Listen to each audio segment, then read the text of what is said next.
ഇസ്ലാമിൽ നിന്ന് പുറത്തു പോകുന്ന ആക്ഷേപമുണ്ട്. അള്ളാഹുവിന്റെ അടുക്കൽ നിന്ന് അതിഭയാനകരമായ ശിക്ഷ ലഭിക്കുന്ന ആക്ഷേപമുണ്ട്. മാതാപിതാക്കളെ ആക്ഷേപിക്കുന്നവർ ശപിക്കപ്പെട്ടവനാണ്.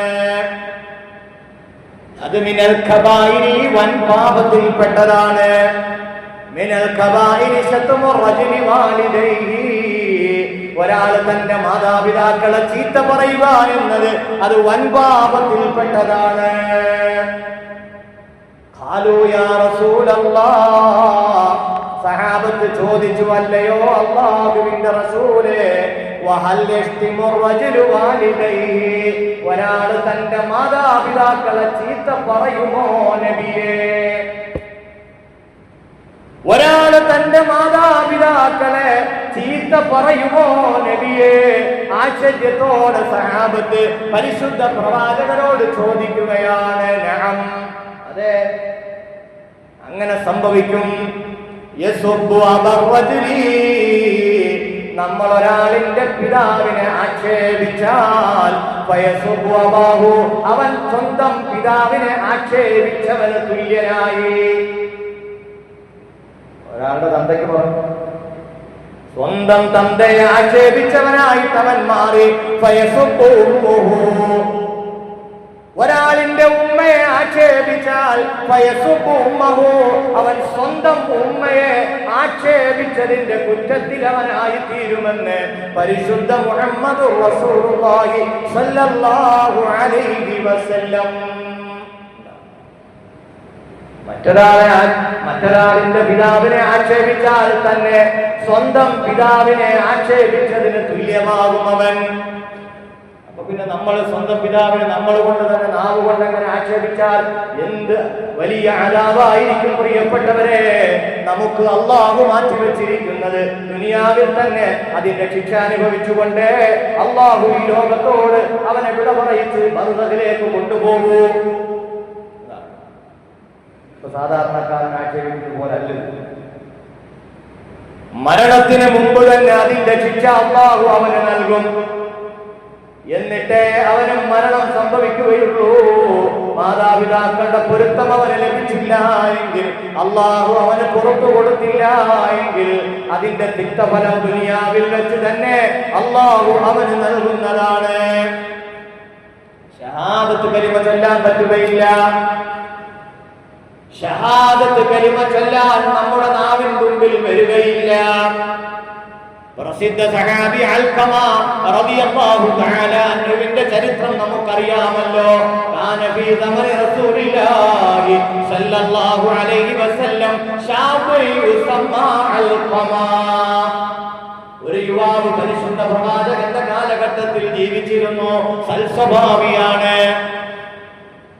കസീറുൽ ഇജ്തിഹാദി ഫീ തഅത്തില്ലാഹി ഫിസ്സലാത്തി വസ്സൗമി വസ്സദഖ, ധാരാളം ദാനധർമ്മങ്ങൾ ചെയ്യുന്ന ആളാണ്. ധാരാളം അല്ലാഹുവിനെ ഇബാദത്ത് എടുക്കുന്ന ആളാണ്. ധാരാളം നമസ്കാരവും നോമ്പും ദാനധർമ്മവും ഒരുപാട് ഇബാദത്തുകൾ അങ്ങനെ ചെയ്യുന്ന ഒരു യുവാവായ അൽഖമ എന്ന ഒരു സഹാബി പരിശുദ്ധ റസൂലുള്ളാഹി സ്വല്ലല്ലാഹു അലൈഹി വസല്ലമ തങ്ങളുടെ കാലഘട്ടത്തിൽ ജീവിച്ചിരുന്നു. ഫമരിദ, അൽഖമ റളിയല്ലാഹു അൻഹു രോഗിയായി. ഫസ്തദ്ദ മറദുഹു, അദ്ദേഹത്തിന്റെ രോഗം കഠിനമായി. അയാൾ സക്കറാത്തിന്റെ അവസ്ഥയിലേക്ക് വന്നു. ആ സന്ദർഭത്തിൽ പ്രിയപ്പെട്ട ഭാര്യ പരിശുദ്ധ പ്രവാചകന്റെ സവിധത്തിലേക്ക് ഓടി വന്നു. നബിയെ, അൽഖമ വല്ലാത്ത പ്രതിസന്ധിയിലാണ് റസൂലേ. അൽഖമ മരണാസന്ന ഘട്ടത്തിലാണ്. അല്ലാഹുവിന്റെ റസൂലേ, പരിശുദ്ധ റസൂലുള്ളാഹി സ്വല്ലല്ലാഹു അലൈഹി വസല്ലം മൂന്ന് സഹാബാക്കൾ വിളിച്ചു. അമ്മാർ റളിയല്ലാഹു അൻഹുവിനെയും സുഹൈബ് റളിയല്ലാഹു അൻഹുവിനെയും ബിലാൽ റളിയല്ലാഹു അൻഹുവിനെയും വിളിച്ചിട്ട് അൽഖമയുടെ വീട്ടിലേക്ക് ചെല്ലാൻ പറഞ്ഞു. അൽഖമ റളിയല്ലാഹു അൻഹുവിന്റെ വീട്ടിൽ വന്നു. ആ സഹാബാക്കൾ ബിലാൽ റളിയല്ലാഹു അൻഹു കലിമ ചൊല്ലിക്കൊടുത്തു. പക്ഷേ അൽഖമയുടെ നാവിൽ നിന്ന് പരിശുദ്ധ കലിമ ചൊല്ലാൻ പറ്റുന്നില്ല. അൽഖമയുടെ നാവനക്കാൻ പറ്റുന്നില്ല. ബിലാൽ റളിയല്ലാഹു അൻഹുവിനെ തുറിച്ചു നോക്കിക്കൊണ്ട് അനങ്ങാതെ കിടക്കുകയാണ്. അൽക്കമയുടെ നാവ് ചലിക്കുന്നില്ല. അവർ പരിശുദ്ധ പ്രവാചകരുടെ സവിധത്തിലേക്ക് ഓടി വന്നിട്ട് അല്ലാഹുവിന്റെ റസൂലിനോട് പറഞ്ഞു, അൽക്കമ ഷഹാദത്ത് കലിമ ചൊല്ലുന്നില്ല, അൽക്കമ പരിശുദ്ധ കലിമ ചൊല്ലുന്നില്ല നബിയെ. ഞങ്ങൾ ചൊല്ലിക്കൊടുത്തു നോക്കി, അൽക്കമയുടെ നാവിൻ മുമ്പിൽ അത് വഴങ്ങുന്നില്ല റസൂലേ. പരിശുദ്ധ പ്രവാചകർ ചോദിച്ചു, അൽക്കമയുടെ മാതാപിതാക്കൾ ആരെങ്കിലും ജീവിച്ചിരിപ്പുണ്ടോ? അന്വേഷിച്ചു. ആരെങ്കിലും ഉണ്ടെങ്കിൽ എന്റെ അടുക്കലേക്ക് വരാൻ പറ. അതല്ല അവർക്ക് വരാൻ കഴിയുകയില്ലെങ്കിൽ ഞാൻ അവരുടെ സവിധത്തിലേക്ക് എത്താമെന്ന് പറയൂ. അങ്ങനെ പരിശുദ്ധ പ്രവാചകൻ അൽക്കമയുടെ ഉമ്മയുടെ സവിധത്തിലേക്ക് ചെന്നു. വൃദ്ധയായ ഒരു പ്രിയപ്പെട്ട ഉമ്മ, അൽക്കമയുടെ പ്രിയപ്പെട്ട മാതാവ് വാർദ്ധക്യത്തിലാണ്, വളരെ അവശതയിലാണ്. അല്ലാഹുവിന്റെ റസൂല് ചെന്നിട്ട് ചോദിച്ചു, അൽക്കമയെ സംബന്ധിച്ച് നിങ്ങളുടെ അഭിപ്രായം എന്താണ്?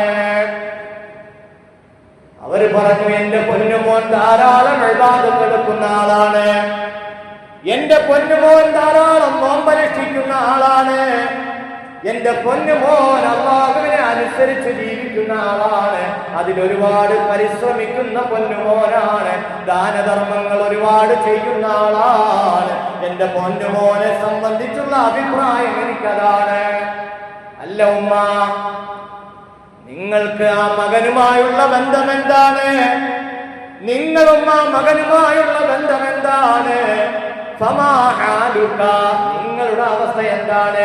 അല്ലാഹുവിനോടുള്ള ബാധ്യതകൾ അൽക്കമ നിറവേറ്റുന്നുണ്ട്, ശരി തന്നെ. നിങ്ങളുമായിട്ടുള്ള കടമകളിൽ, നിങ്ങളുമായിട്ടുള്ള ജീവിതത്തിൽ ആ അൽക്കമയെ സംബന്ധിച്ച് നിങ്ങളുടെ അഭിപ്രായം എന്താണ്? യാ റസൂലല്ലാഹ്,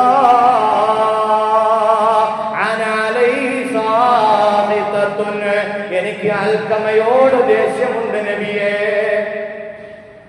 എനിക്ക് അൽക്കമയോട് വിഷമമുണ്ട് നബിയേ, എനിക്ക് അൽക്കമയോട് പ്രയാസമുണ്ട് നബിയേ. എന്നെ വല്ലാതെ അവരുടെ ഭാര്യ വിഷമിപ്പിച്ചിട്ടുണ്ട് റസൂലേ.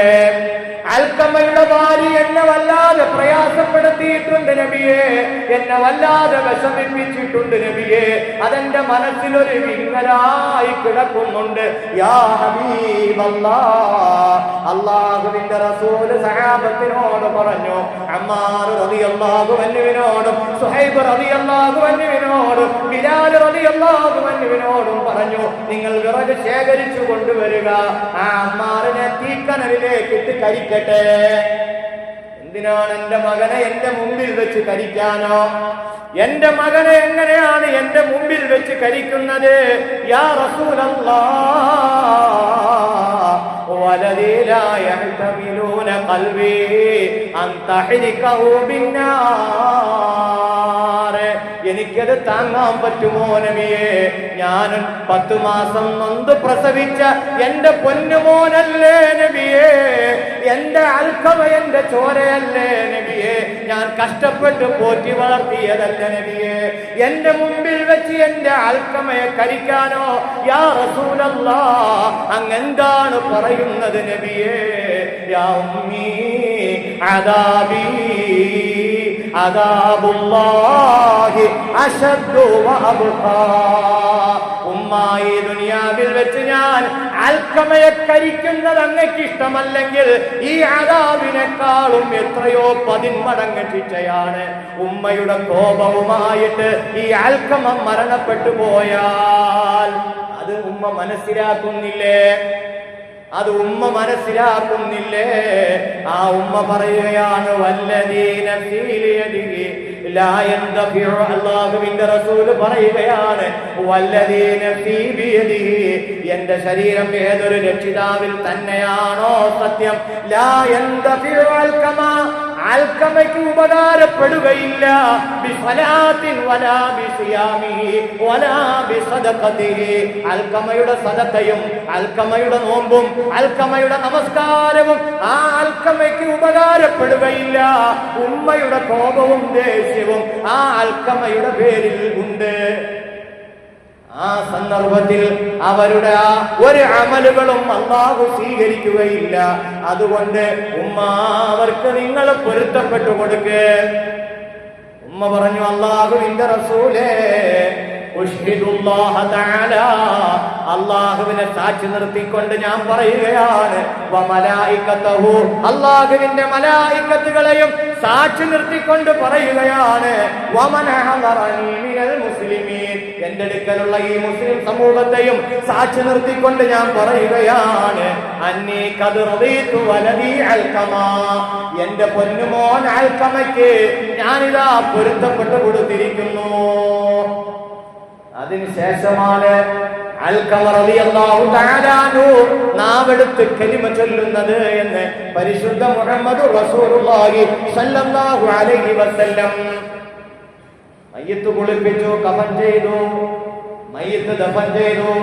ആ ഖബറിന്റെ ചാരത്ത് നിന്നുകൊണ്ട് പരിശുദ്ധ റസൂലുള്ളാഹി സ്വല്ലല്ലാഹു അലൈഹി വസല്ലമ തങ്ങൾ ഒരു പ്രഭാഷണം നടത്തി. യാ മഅ്ശറൽ മുഹാജിരീന വൽ അൻസാർ, അല്ലയോ മുഹാജിറുകളും അൻസാറുകളുമായ സഹാബത്തെ, ഫഅലൈഹി ലഅനത്തുല്ലാഹി വൽ മലായിക, മാതാപിതാക്കളെ നിങ്ങൾ നാവുകൊണ്ട് ബുദ്ധിമുട്ടിച്ചിട്ടുണ്ടെങ്കിൽ, മാതാപിതാക്കളെ നിങ്ങൾ പ്രയാസപ്പെടുത്തിയിട്ടുണ്ടെങ്കിൽ, ഫഅലൈഹി ലഅനത്തുല്ലാഹി വൽ മലായിക, അല്ലാഹുവിന്റെയും മലായികത്തുകളുടെയും വന്നാസി അജ്മഈൻ, സർവ്വജനങ്ങളുടെയും ശാപം ആ ആളിന്റെ മേലുണ്ട് കേട്ടോ. പരിശുദ്ധ മുഹമ്മദ് റസൂലുള്ളാഹി സ്വല്ലല്ലാഹു അലൈഹി വസല്ലം വലിയ ഗൗരവമാണ്. അപ്പൊ ഈമാൻ നഷ്ടപ്പെട്ടു പോകും ചില പരിഹാസം കൊണ്ട് കലിമ ചൊല്ലാതെ അന്ന് പോകും. കഴിഞ്ഞ ആഴ്ച ഞാൻ സൂചിപ്പിച്ചു, എല്ലാം നഷ്ടപ്പെട്ടു പോകും അമൽ സാലിഹാത്തുകൾ പരിഹാസം കൊണ്ട്. മഹാനായ ഇമാം ജൗസി റളിയല്ലാഹു അൻഹു പറഞ്ഞില്ലേ, ഫമൻ ഹഫിള ലിസാനഹു ലിഅജലില്ലാഹി തആല ഫിദ്ദുനിയാ അത്ലഖല്ലാഹു ലിസാനഹു ബിശഹാദതി ഇൻദൽ മൗത്ത്. നാവിനെ സൂക്ഷിച്ചാൽ പരിശുദ്ധമായ ആ മരണത്തിന്റെ സന്ദർഭത്തിൽ അവന്റെ നാവിനെ അല്ലാഹു അയച്ചുവിടും, അതിന്റെ കെട്ടിനെ അല്ലാഹു മാറ്റും. അവൻ പരിശുദ്ധമായ കലിമ ചൊല്ലാനുള്ള തൗഫീഖ് അല്ലാഹു അവന് നൽകും. നാവിനെ സൂക്ഷിച്ചവർക്ക്. ഇനി അതല്ല, വമൻ സറഹ ലിസാനഹു ഫി അറാമിൽ മുസ്ലിമീന, മുസ്ലിമീങ്ങളുടെ അഭിമാനത്തിന് ക്ഷതം വരുത്താൻ വേണ്ടി അവന്റെ നാവിനെ ഒരു മനുഷ്യൻ അങ്ങനെ അയച്ചു വിട്ടാൽ അവരുടെ ന്യൂനതകളുടെ പുറകെ അവൻ എങ്ങനെ പോകുകയും ചെയ്താൽ, അംസകല്ലാഹു ലിസാനഹു അനി ഷഹാദതി ഇൻദൽ മൗതി, മരണസമയം പരിശുദ്ധ കലിമ ചൊല്ലാൻ പറ്റാതെ അവന്റെ നാവിനെ അല്ലാഹു കെട്ടിടുമെന്ന് മഹാനായ ഇബ്നുൽ ജൗസി റളിയല്ലാഹു തആല അൻഹു പരിചയപ്പെടുത്തുകയാണ്. അത്ര ഗൗരവമേറിയ വിഷയം. കാര്യങ്ങൾ മനസ്സിലാക്കാൻ അല്ലാഹു തൗഫീഖ് നൽകി അനുഗ്രഹിക്കുമാറാകട്ടെ.